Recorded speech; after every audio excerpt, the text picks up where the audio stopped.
Hi, I'm Adam.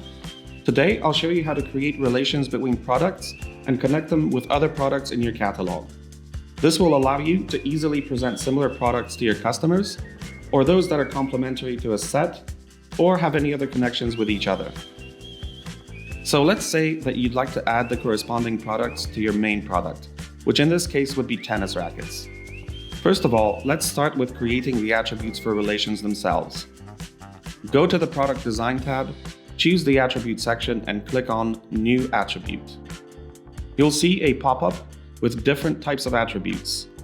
You're interested in the Product Relations attribute. I'd like to have related products, so I'll name it Related Products.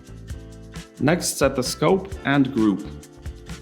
It's a good practice to complete the translations right away. Okay, so the next step is to add it to your product templates. Ideally, we should have an attribute section dedicated to relations. A change in this section will be reflected in all templates that use it.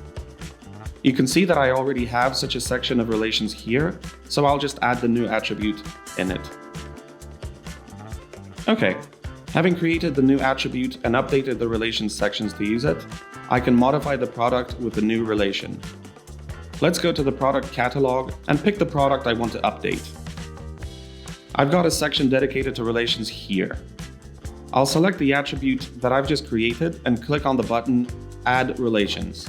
You'll see a pop-up where you can filter out the products that you want to add to the relation. Once you find it, check the box next to it to add it to the relation.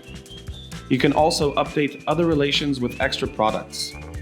To do that, you click on this menu on the right and click Add New Relation.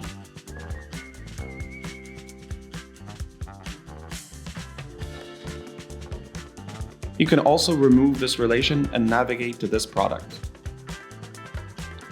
Product relations can be used for upselling, cross-selling, grouping products into sets, for special offers, for remarketing, or any other purpose you could think of.